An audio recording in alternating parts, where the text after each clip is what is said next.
There is a photograph that shows up in almost every family album from the 1930s. Nobody smiles too wide in it. The clothes are clean but worn thin at the collar. And if you look closely at the eyes, you don't see despair. You see something quieter. Something closer to relief. That was the face of success in 1933. Not a new car in the driveway. Not a bigger house. Not a promotion, a bonus, or a vacation photo. Just a family, still together, still standing in front of a home that was still theirs. Today, success has a different shape. It looks like a number that has to go up. A title that has to change. A house that has to get bigger. A bank account that has to grow. A life that has to look better this year than it did last year. If you are not moving forward, something feels wrong. If you are standing still, it feels like failure. But there was a generation that measured success by a completely different rule. And it was not because they were wiser or simpler or somehow more noble than we are. It was because the ground they stood on was never guaranteed to hold. For a father in 1933, success was not a raise. Success was still having a job on Friday that he had on Monday. For a mother, success was not a new dress for her daughter. Success was her daughter still going to school every single day in the same coat as last winter, without anyone in that classroom knowing how close the family had come to not making rent. Success was the rent being paid. Again. On time. In cash, counted twice on the kitchen table before it left the house. Success was reaching April with the same roof over your head that you had in November. Success was not falling. And this is where the story gets uncomfortable for those of us living now, because most of us have never had to define success this way. We were taught to chase, to climb, to always be reaching for the next thing, the next milestone, the next version of ourselves that is somehow more than the one we are today. Standing still is the one thing modern life never taught us to be proud of. But somewhere behind almost every person watching this, there was a mother or a father, a grandmother or a grandfather, who lived by a rule that sounds almost foreign now. If you did not lose ground, you had won. If the family was still together at the same table, if the lights were still on, if the children were still in school, even in the same shoes, if the landlord had been paid and the coal had been bought and the winter had ended without anyone having to leave, that was not a small life. That was a victory, quietly earned, never announced, and almost never celebrated out loud, because in a world where so many families lost everything, simply not losing was its own kind of triumph. This is not a story about poverty. This is a story about a different definition of winning. One built not on ambition, but on endurance. Not on how far a family could get, but on what a family managed to keep. And by the end of this, you may find yourself asking a question that has nothing to do with the 1930s at all. A question about your own life, your own pressure to always be more, always be further along, always be growing. What if success was never supposed to mean moving forward? What if, all along, it simply meant not falling? To understand what success meant during the Depression, you have to start somewhere most people never think to look: the kitchen table, on a Friday evening, before anyone had eaten dinner. This was not a table set for a meal. Not yet.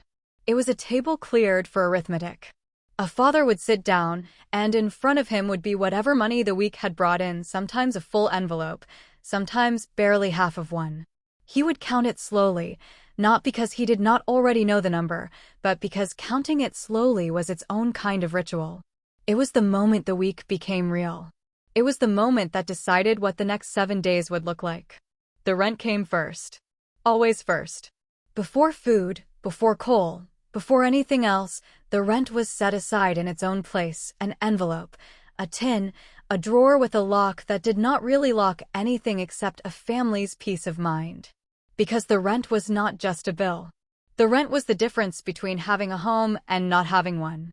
And in a decade when eviction was not a rare embarrassment whispered about a neighbor, but a real and constant possibility for almost anyone, paying the rent on time was not a mundane transaction.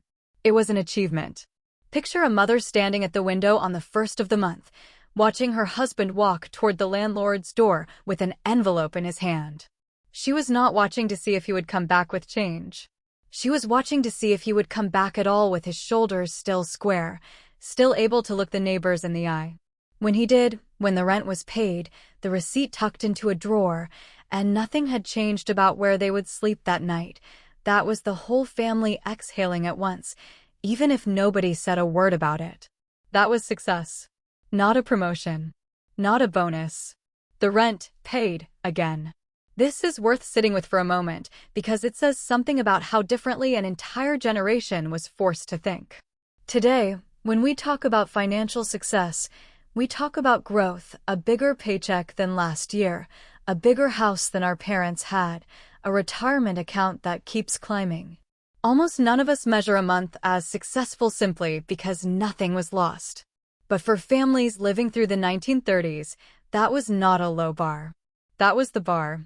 And clearing it, month after month, took a kind of discipline that modern comfort rarely asks of anyone. But the rent was only the first test. The next one came in the form of work, or more precisely, the lack of it. Unemployment during the Depression did not look like a temporary inconvenience between careers. For many men, it looked like weeks and then months of walking to a factory gate, a rail yard, a lumber mill, hoping there was a line to stand in and finding out there was not.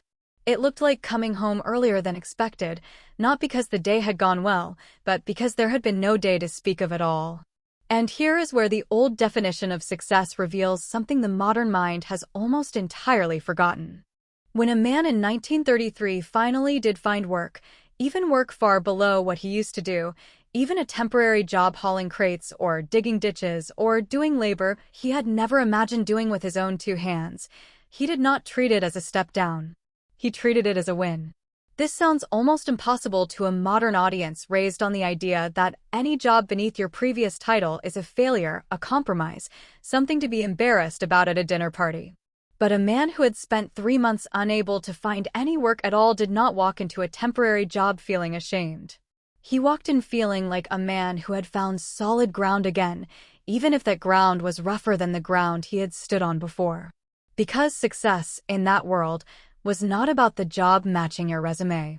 Success was about the job existing at all, about a paycheck, any paycheck, walking back through the front door. There is a particular kind of dignity in this that is easy to miss if you are only looking for hardship. A father coming home with dirt under his fingernails from a job that paid a fraction of what he used to earn was not a man who had lost his pride. He was, in his own eyes and in the eyes of his family, a man who was still providing. Still standing. Still winning, by the only definition that mattered. But here is the part nobody likes to admit when they romanticize this era. It was not noble simply because it was hard. It was hard because it had to be. Nobody chose this measure of success out of wisdom or virtue.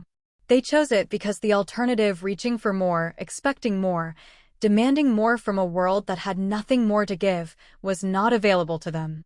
This was not a generation that decided to be humble. This was a generation forced into a kind of humility that either broke a person or built something unshakable in them instead. And this is where the story moves from the father's world into the mother's, because if the rent and the job were the public face of not falling, the school was its quiet, private twin. A mother in the 1930s who kept her children in school, fed and clothed well enough that nobody in that classroom could point at them and whisper, was performing a kind of daily miracle that rarely gets any credit in history books. There was no new dress waiting at the start of the school year. There was the same coat, brushed clean, buttons resewn, hem let down as the child grew. There were shoes polished the night before, not because polish made them look new, but because polish made them look cared for, and in a world where everyone was watching everyone else for signs of collapse, looking cared for mattered. She did not have money for new pencils, new notebooks, new anything. What she had was attention. She knew exactly which shirt was clean for Monday and which had to be washed overnight to be ready by Wednesday.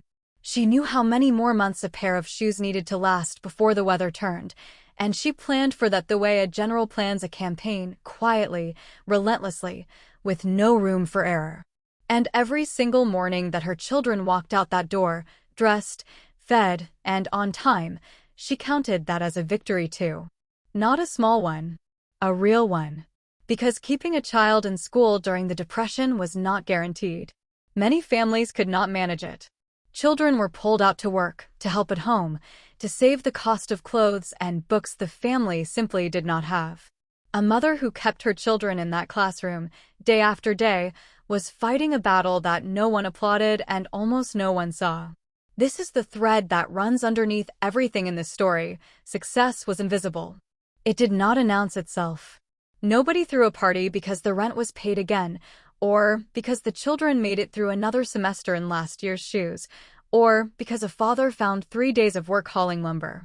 These victories happened in silence, inside homes, between people who understood exactly what had been avoided without ever needing to say it out loud.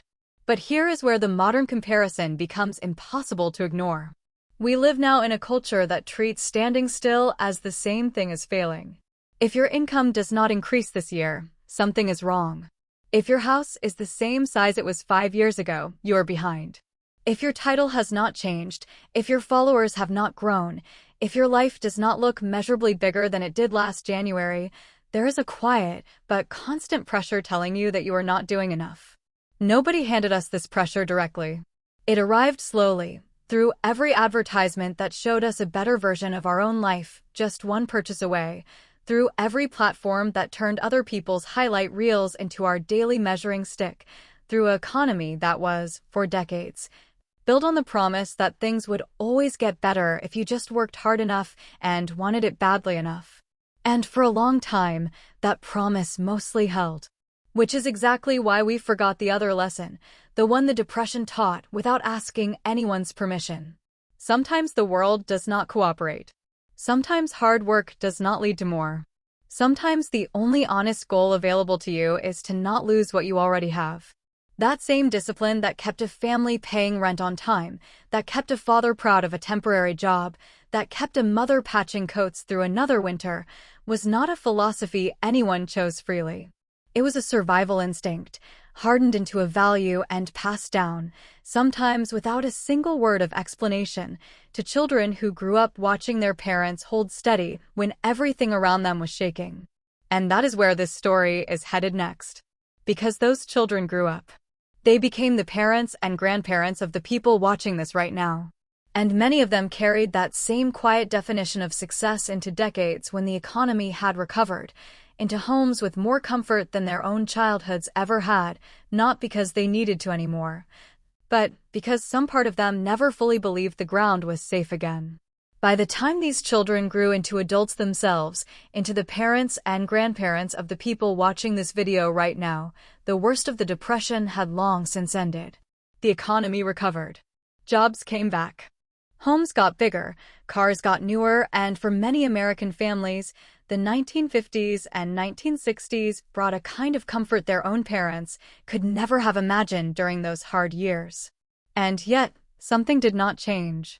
Something stayed exactly the same, even when the reason for it had technically disappeared. You may remember a father who never fully trusted a steady paycheck, even after 20 years at the same company, because some part of him still expected the ground to shift again. You may remember a mother who kept every jar, every button, every scrap of usable fabric, not because the family was struggling anymore, but because throwing something away that still had a use felt, to her, almost like tempting fate. You may remember a grandmother who paid every bill the moment it arrived, days before it was due, because waiting until the due date felt like a risk she had already decided, decades earlier, she would never take again. None of this was habit for the sake of habit. It was memory wearing the disguise of routine. A generation that had learned success meant not falling never fully unlearned it, even once falling stopped being the daily threat it once was. And so that lesson passed quietly into the next household, and the one after that, not as a story told at the dinner table, but as a way of moving through the world that children absorbed simply by watching. This is why so many people watching this video right now can recognize something in it, even if they were born decades after the Depression ended.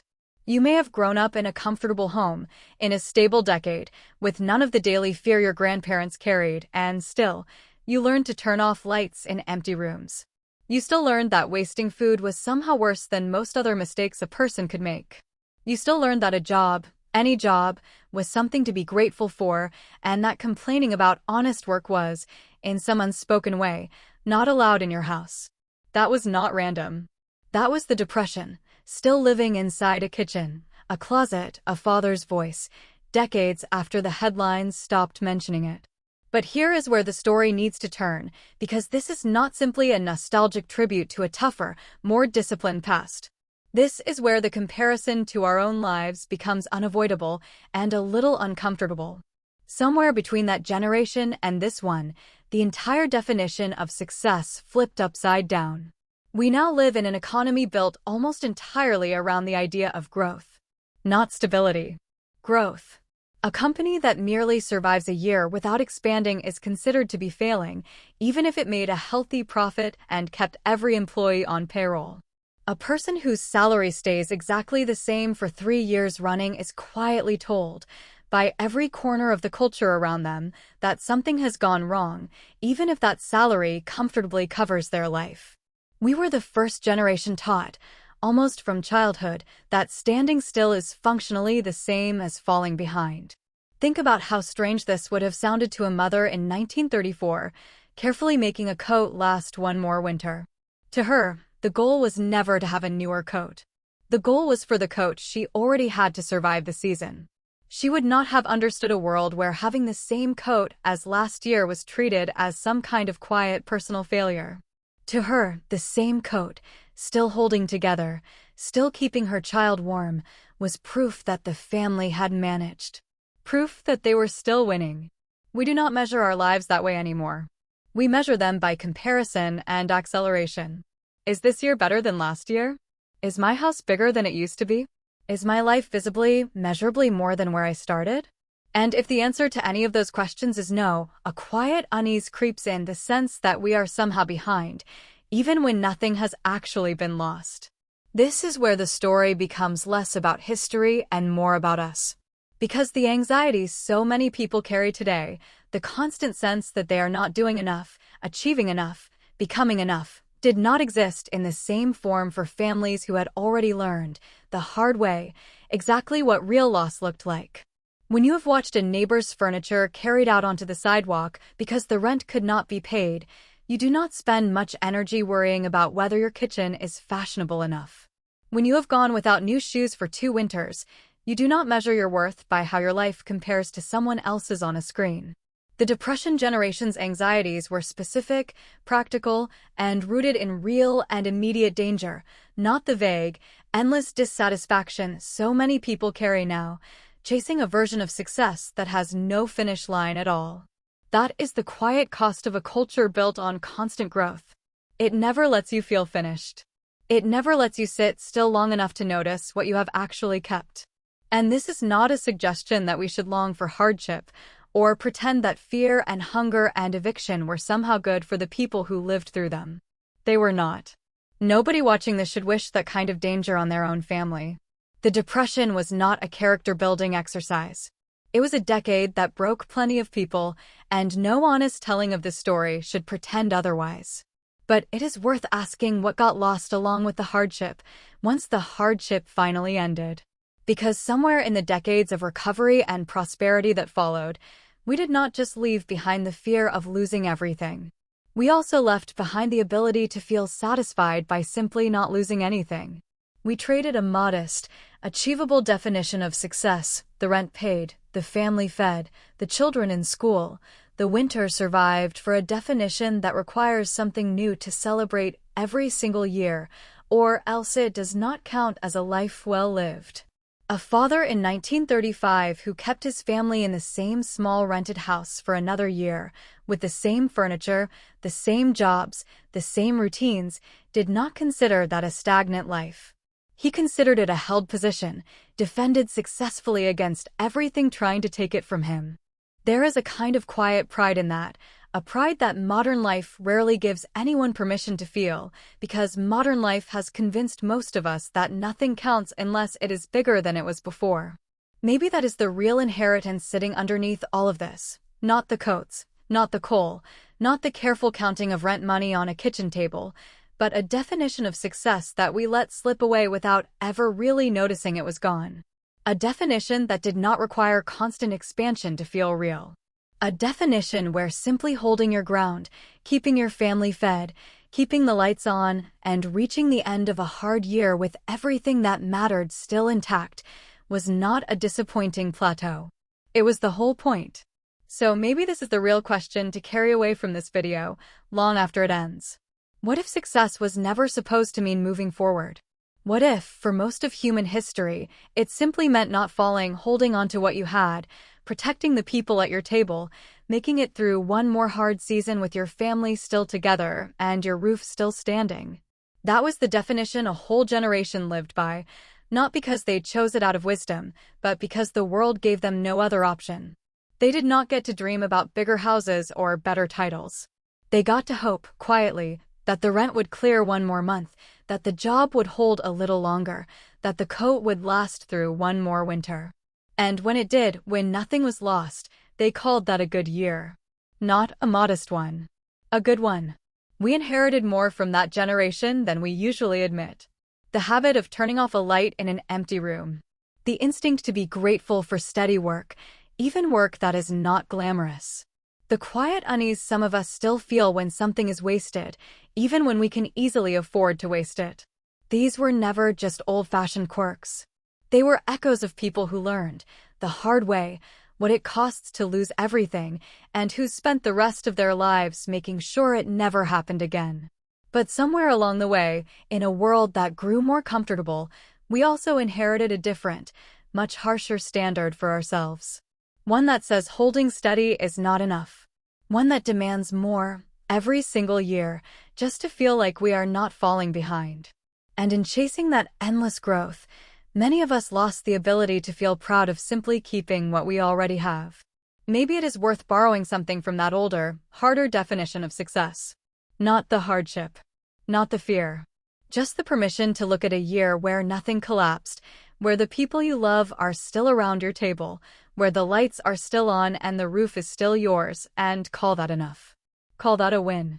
Your parents or grandparents may never have told you this story directly. Most of that generation did not talk about the Depression easily.